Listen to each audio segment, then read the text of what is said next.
The transport ship landed with a loud hiss. Steam poured out from the sides as the heavy door slowly opened. Una Park stood at the entrance and looked out at Station Orion 7 for the first time. It was bigger than anything she had ever seen. The ceiling stretched so high that clouds actually formed inside the massive space station. Thousands of aliens walked through the wide metal corridors. Some had scales. Some had fur. Some looked like nothing she could describe with human words. She was the first human to ever set foot in the Galactic Military Academy. Earth had fought for 50 years just to get a seat at the table. Now everything depended on her. Una was not tall. She was not physically impressive by any standard. Standing at 5 feet 4 inches, she looked like a child compared to most species in the galaxy. Her black hair was tied back in a tight bun. Her dark eyes were calm and steady. She wore the simple gray uniform of a new recruit, and she carried only a small bag with her personal items. A large alien with blue skin and 4 arms approached her. He looked at a tablet in one of his hands and then looked at her with what she assumed was confusion. "You are the human?" he asked. "Yes," Una said.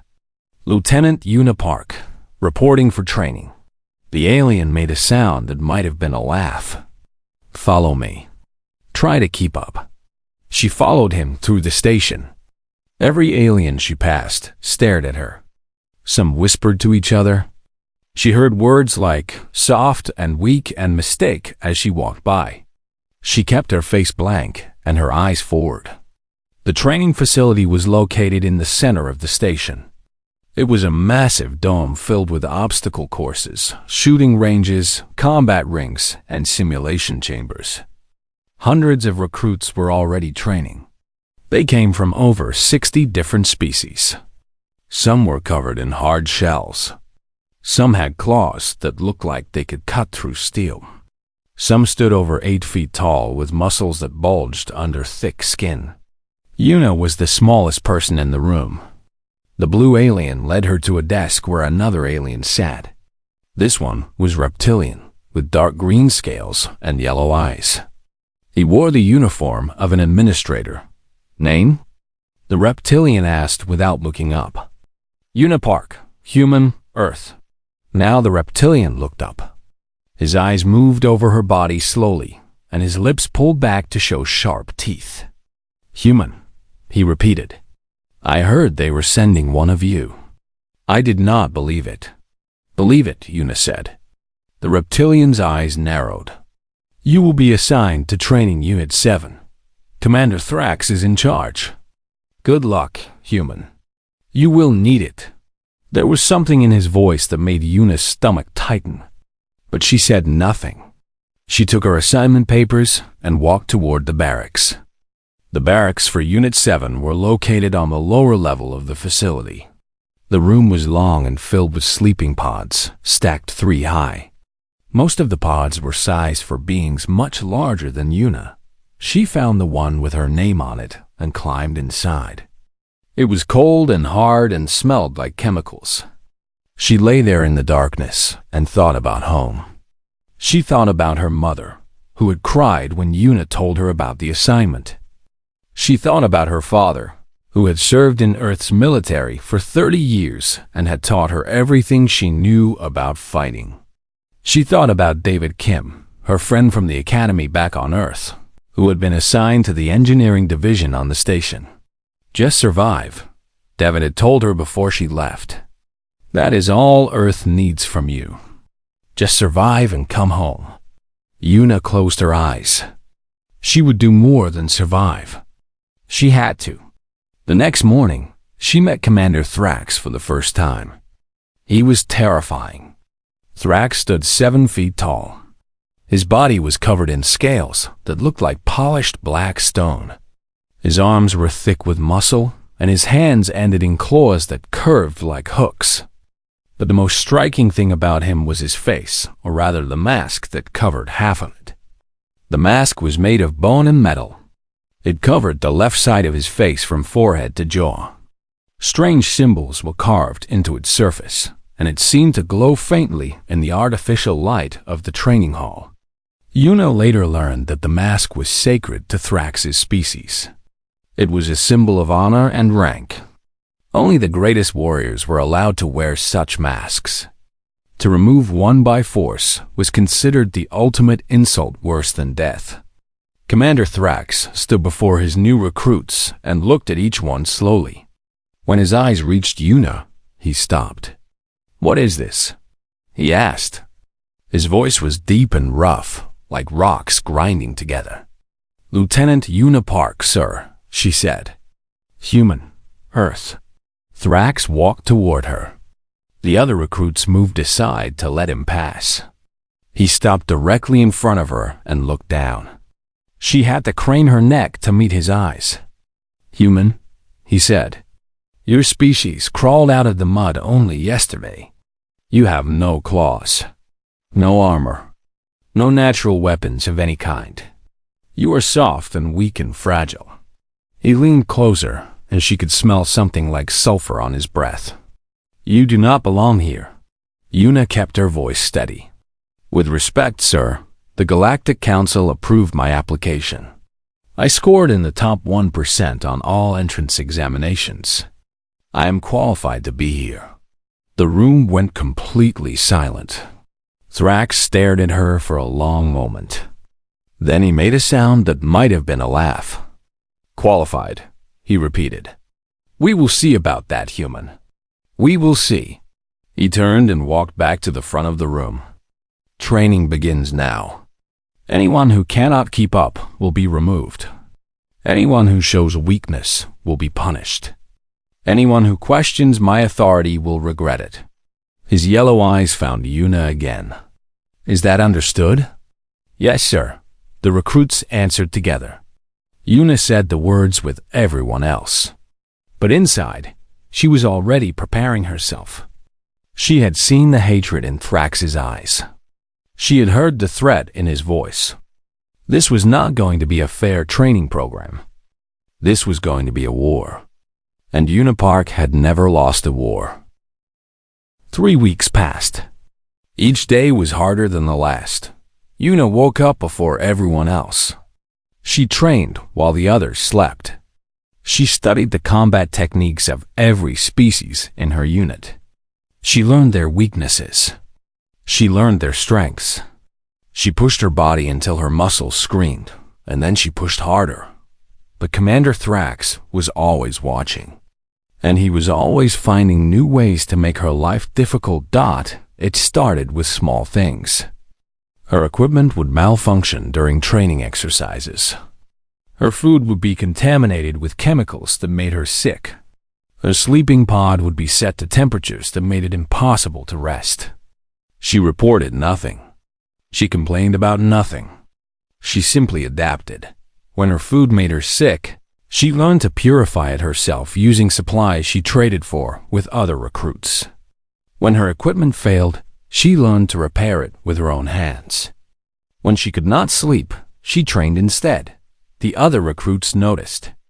Most of them ignored her or treated her with open contempt, but a few began to watch her with something like respect. The human was small and weak, yes, but the human never gave up. The human never complained. The human just kept going. One recruit in particular seemed interested in Yuna.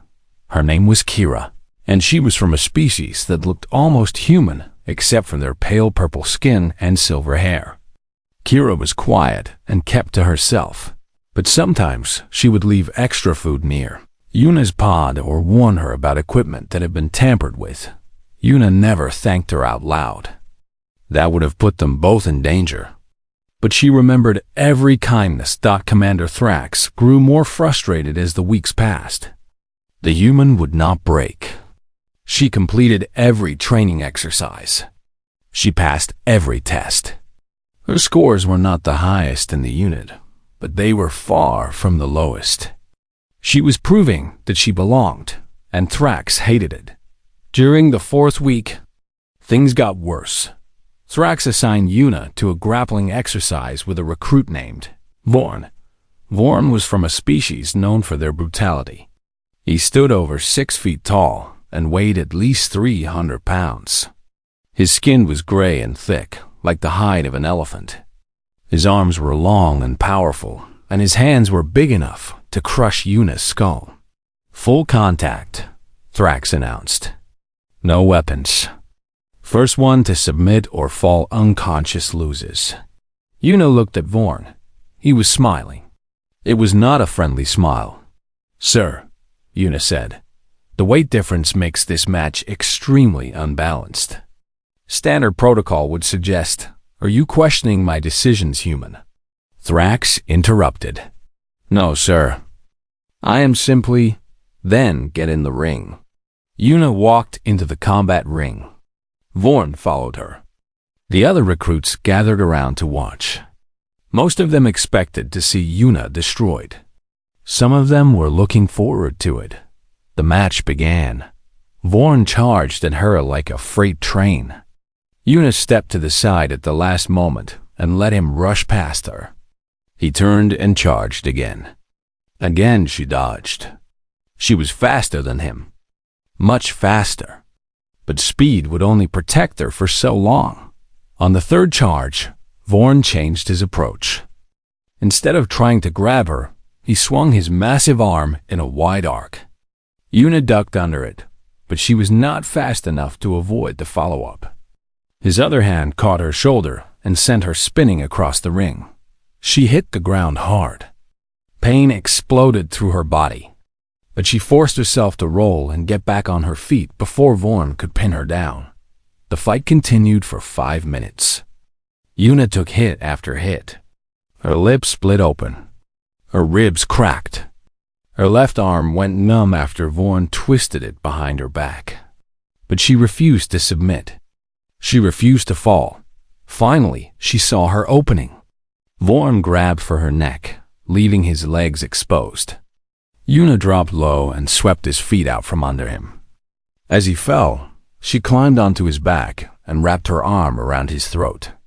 She squeezed with every bit of strength she had left. Vorn struggled. He thrashed. He tried to crush her against the ground. But Yuna held on.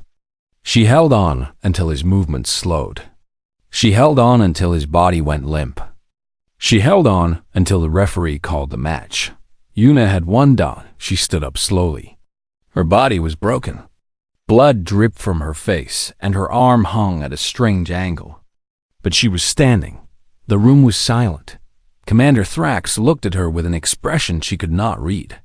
Then he turned and walked away without a word. That night, Yuna lay in her sleeping pod and tried to breathe without crying from the pain. David Kim visited her with medical supplies he had stolen from the engineering bay. "You need to stop," David said as he wrapped her ribs. "They are going to kill you." "They are going to try," Yuna said. "This is not worth your life, Yuna. Come work in engineering with me. I can get you transferred." Yuna shook her head. "If I quit now, every human who comes after me will be treated the same way. Or worse. I have to show them that we do not break." David finished wrapping her ribs and sat back. His face was full of worry. "You are the most stubborn person I have ever met," he said. "Thank you," Yuna said. She almost smiled. David left, and Yuna was alone again.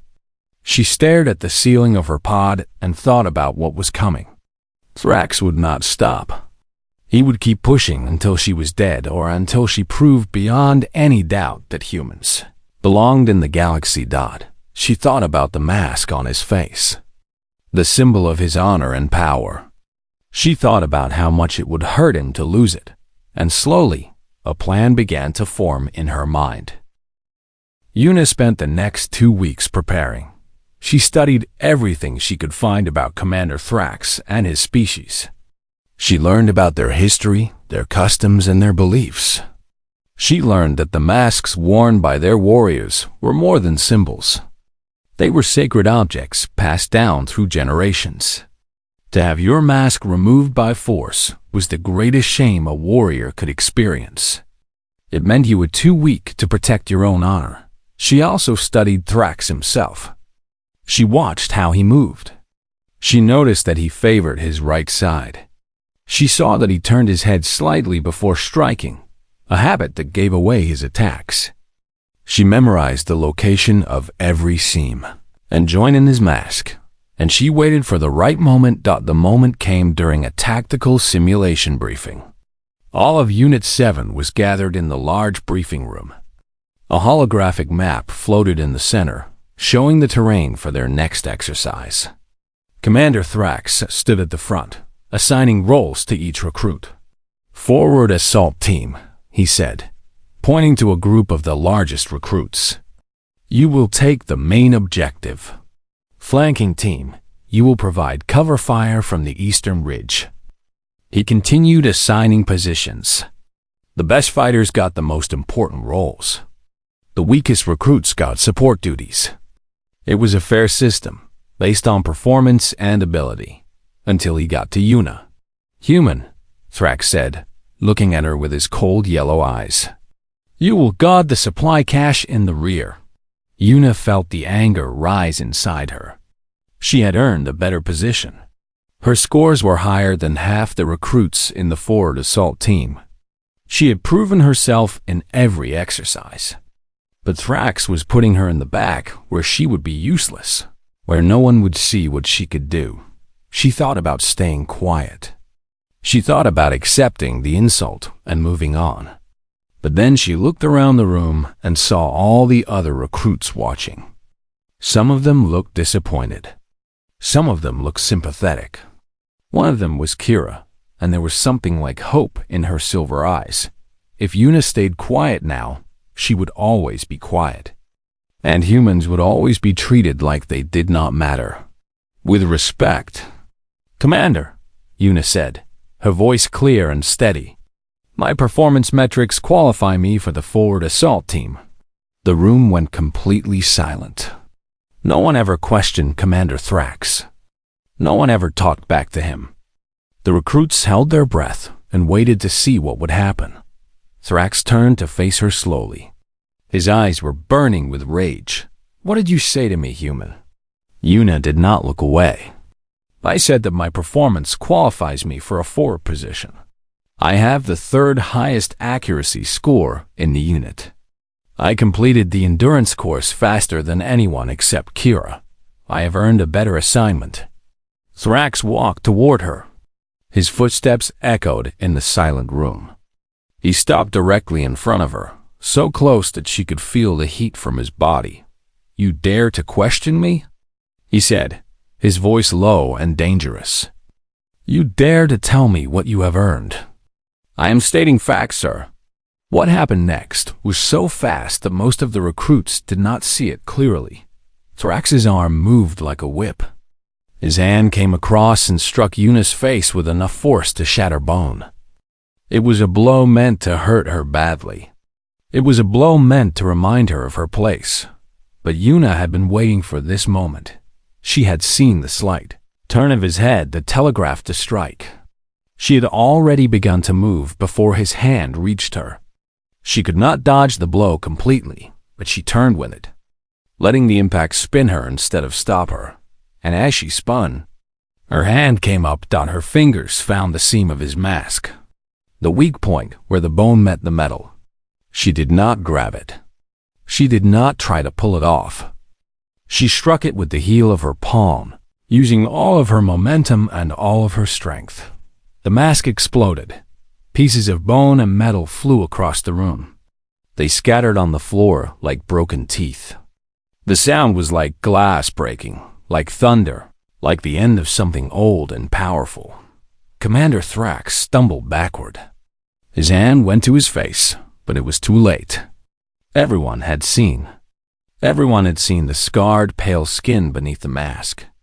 Everyone had seen the great warrior exposed and vulnerable. Yuna stood 3 meters away, already in a perfect fighting stance. Blood ran from her split lip where his blow had connected. But her eyes were calm and her hands were steady. The room was frozen. No one moved. No one breathed. "On my world," Yuna said, her voice quiet but clear, "we have a saying. You reap what you sow." Thrax stared at her. For the first time, there was something in his eyes besides hatred and contempt. There was shock. There was disbelief. And there was fear. "You," he whispered. "You will die for this." "Maybe," Una said. "But everyone will remember how I did it." She did not move from her stance. She was ready to fight. She was ready to die if she had to. But she was not ready to kneel. Commander Thrax looked around the room. He saw his recruits staring at him. He saw them looking at his bare face. He saw the pieces of his mask scattered on the floor like garbage. He had been exposed. Not just his face, but his weakness. His pride. His cruelty. Everything he had hidden behind that mask was now visible to everyone. And he knew, in that moment, that nothing would ever be the same. They came for Una within minutes. 4 security officers in heavy armor surrounded her and put energy restraints on her wrists. The restraints were designed for species that were 10 times stronger than humans. They hummed with power and felt cold against her skin. She did not resist. She walked with the officers calmly, her head held high. As she left the briefing room, she looked back one last time. She saw Kira watching her with tears in her silver eyes. She saw the other recruits staring in shock. And she saw Commander Thrax still standing with his hand over his bare face, looking at her with a hatred so deep it seemed to burn. They took her to a holding cell in the security wing of the station. The cell was small and bare, with transparent walls that allowed guards to watch her at all times. She sat on the hard bench and waited. 3 hours later, Admiral Helena Cross arrived. Admiral Cross was Earth's military representative to the Galactic Union. She was a tall woman in her 50s with gray hair cut short and a face that looked like it had never smiled. She stood outside Una's cell with her arms crossed and her expression unreadable. "Do you have any idea what you have done?" the Admiral asked. Una stood and faced her. "I defended myself, Admiral." "You humiliated a decorated commander in front of his entire unit. You destroyed a sacred artifact that was over 400 years old.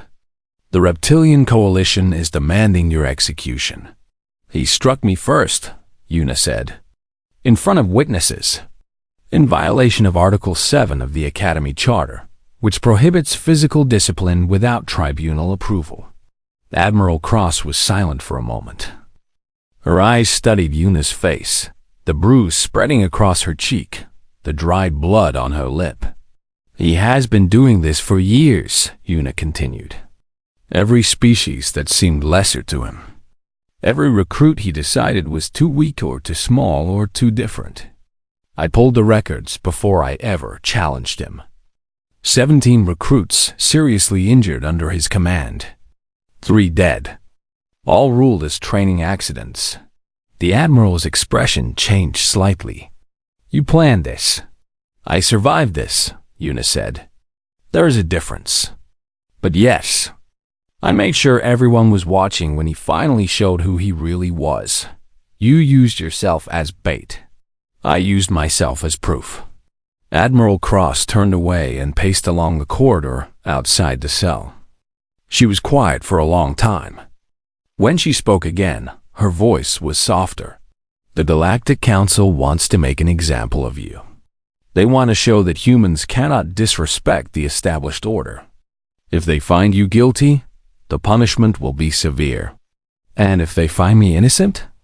The Admiral turned back to face her. "Then we change everything.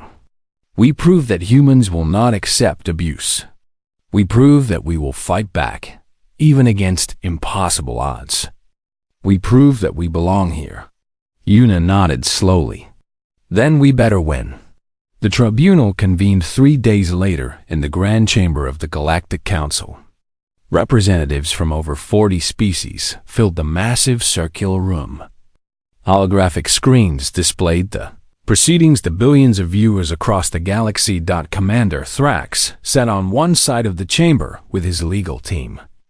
He wore a new mask, but everyone knew what was beneath it. He looked smaller somehow, diminished, like a shadow of the warrior he had once been. Una sat on the other side with Admiral Cross and a single human lawyer named Michael Park, who happened to be her cousin. Michael was young and nervous, but he had studied galactic lore for 10 years, and he believed in Una completely. The trial began with the prosecution presenting their case. They argued that Una had attacked a superior officer without cause. They argued that she had destroyed sacred property. They argued that her actions were an insult to the entire reptilian coalition and demanded severe punishment. Then it was the defense's turn. Michael stood up and approached the center of the chamber. His voice shook slightly at first, but it grew stronger as he spoke. "Distinguished members of the council," he said, "my client did not attack Commander Thrax. She defended herself against an unprovoked assault. I would like to present evidence." He activated a holographic display. The recording from the briefing room played for everyone to see. They watched Thrax strike Una. They watched her spin and shatter his mask. They watched the whole thing happen in less than 2 seconds. "Commander Thrax struck first," Michael said. "This is clear. Article 7 of the Academy Charter prohibits physical discipline of recruits without tribunal approval. Commander Thrax violated this rule. The prosecution objected. A single slap is hardly an attack. The commander was simply correcting an insubordinate recruit." Michael smiled. "A single slap? Let me show you what a slap from Commander Thrax can do." He played another recording. It showed a recruit from 5 years ago, a young alien with delicate bones. Commander Thrax had slapped him during training. The recruit's skull had fractured. He had died 2 days later. "Ruled a training accident," Michael said quietly. "Just like this one, and this one, and this one." He played more recordings. More injuries. More deaths. More cover-ups. The chamber grew silent as the evidence piled up. 17 recruits injured. 3 dead. Years of abuse hidden behind a system that protected the powerful. When Michael finished, he turned to face the council directly. "Commander Thrax did not slap my client to correct her," he said. "He tried to break her. He tried to destroy her. He has been doing this for decades, and no one stopped him because no one was willing to stand up. Until now." He pointed at Una. "My client did not start this fight. She finished it. And in doing so, she exposed a predator who has been hiding in plain sight. The question before this council is not whether my client committed a crime. The question is whether you will continue to protect those who hurt the weak, or whether you will finally demand justice." The council deliberated for 6 hours.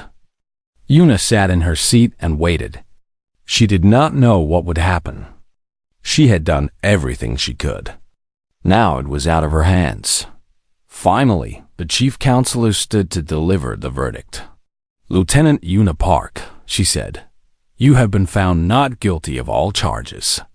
Commander Thrax, you have been found guilty of violating Article 7 of the Academy Charter and of endangering recruits under your command. You are hereby stripped of rank and dismissed from service." The chamber erupted in noise. Some species cheered. Others shouted in anger. But Una heard none of it. She was free. And humanity had just changed its place in the galaxy. Una Park stood in the same briefing room where everything had changed. But now she wore the uniform of a captain, with medals pinned to her chest and the respect of every species in the galaxy behind her name.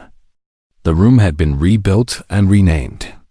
A banner hung on the wall with the Academy's new motto, "Strength through honor, not through fear." She had spent a year transforming the Academy. New rules protected recruits from abuse. New systems allowed anyone to report misconduct without fear. New instructors were trained to build up their students instead of breaking them down. It was not perfect. Change was slow and difficult. But it was happening. Today was special. A new class of recruits had arrived, and Yuna had requested to speak to them before their training began. She stood at the front of the room and looked at the faces before her. There were species from across the galaxy, tall ones and short ones, scaled and furred and crystalline. They looked nervous and excited and scared, just like she had been 1 year ago. And among them, standing in the back corner, was a young human. He was barely 18 years old, with messy black hair and wide brown eyes. He was the smallest person in the room, and he looked like he wanted to disappear into the wall. Yuna smiled to herself. She remembered that feeling. "Welcome to the Galactic Military Academy," she said. Her voice was calm and clear, and it carried to every corner of the room. "My name is Captain Yuna Park. Some of you may have heard of me." A few of the recruits exchanged glances. Of course, they had heard of her. Everyone in the galaxy had heard of the human woman who shattered a commander's mask. "I am not going to give you a long speech about honor and duty," Yuna continued. "You will hear plenty of those in the coming months. Instead, I want to tell you something that no one told me when I first arrived." She paused and looked around the room, meeting as many eyes as she could. "You belong here. Every single one of you. It does not matter what species you are. It does not matter how big or small you are. It does not matter what anyone else thinks of you. You earned your place in this academy, and no one can take that away from you." She began to walk among the recruits. They parted to let her pass, watching her with a mix of awe and curiosity. "Some of you will be tested," she said. "Not just physically, but mentally and emotionally. There will be people who want to see you fail. There will be moments when you want to give up. There will be days when you wonder if you made a mistake coming here." She stopped in front of the young human in the back corner. He straightened up nervously and tried to meet her eyes. "What is your name, recruit?" she asked. "James Lee, ma'am," he said. His voice cracked slightly, and his face turned red with embarrassment. Yuna did not smile or laugh. She just looked at him seriously. "Recruit Lee," she said. "They are going to test you. They are going to try to break you. Do you know why?" He shook his head slowly, "Because humans are terrifying." James blinked in confusion. So did several other recruits nearby. Yuna turned and walked back toward the front of the room, speaking loud enough for everyone to hear. "Humans do not have claws. We do not have scales or natural armor. We cannot breathe in vacuum or survive radiation that would kill other species in seconds. By most measures, we are one of the weakest species in the galaxy." She stopped and faced the recruits again. "And yet here we are. We spread across our planet and conquered every environment on it. We survived ice ages and plagues and wars. We invented tools that let us hunt creatures 10 times our size. We built machines that let us fly and ships that let us cross the stars." Her voice grew stronger. "We did not survive because we were the strongest or the fastest or the toughest. We survived because we never give up. We adapt. We learn. We find a way. And when someone pushes us down, we get back up. Every single time." She looked at James Lee again. "That is why they are afraid of us, Recruit Lee. Not because of what we are, but because of what we can become. We crawled out of the mud, yes, but we brought fire with us. And fire changes everything it touches." The room was completely silent. Every recruit was staring at Yuna with wide eyes. She let the silence stretch for a moment. Then she smiled, and suddenly she looked less like a legendary warrior and more like a young woman who remembered being scared and alone. "I am not going to tell you that training will be easy," she said. "It will not be. I am not going to tell you that everyone will treat you fairly. They might not. But I am going to tell you this. You are not alone. If anyone threatens you or hurts you or tries to break you, you come to me. I will handle it." She looked around the room one final time. "Now get some rest. Training starts tomorrow at 0600. Dismissed. The recruits began to file out of the room. Some of them whispered to each other excitedly. Others walked in thoughtful silence. James Lee was one of the last to leave, and he paused at the door to look back at Yuna. She nodded at him once. He nodded back, and something in his expression changed. He stood a little straighter. His shoulders squared. He looked less like a scare boy and more like someone who was ready to prove himself. Then he was gone, and Yuna was alone. She walked to the window and looked out at the stars. Somewhere out there, Earth was spinning around its small yellow sun. Her mother and father were there, proud of what their daughter had become. David Kim was still on the station, now head of the engineering division, still worrying about her even though she kept telling him she was fine. And across the galaxy, stories were spreading. Stories about a small human woman who took a blow meant to kill and answered by destroying a legacy. Stories about a species that refused to submit no matter how weak they seemed. Stories that were changing how every alien looked at humanity. Earth's probationary period had ended 3 months early. Humans were now full members of the Galactic Union, with all the rights and responsibilities that came with it. More humans were being accepted into programs across the galaxy. Doctors, scientists, diplomats, soldiers, all of them carrying the fire that Yuna had lit. She thought about Commander Thrax sometimes. He had returned to his homeworld in disgrace, stripped of everything he had valued. She did not feel sorry for him. He had made his choices, and he had faced the consequences. But she hoped, in some small way, that he had learned something. She hoped that somewhere in the galaxy, there was an instructor who looked at a small and weak recruit and saw potential instead of prey. She hoped that her pain had meant something. The door behind her opened, and Kira walked in.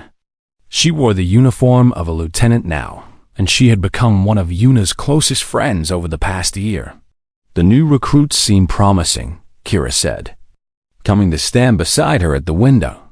They always do, Yuna said. At the beginning, the human boy reminds me of someone. Yuna smiled. He is scared, but he will not stay scared for long. No, Kira agreed. He will not. Not with you watching over him. They stood together in comfortable silence, looking out at the stars. Somewhere in the galaxy, a new generation of warriors was beginning their journey. Some of them would fail. Some of them would succeed beyond their wildest dreams. But all of them would know, from this moment forward, that even the smallest and weakest among them could change the universe. All they had to do was refuse to break. And that was something humans did very, very well.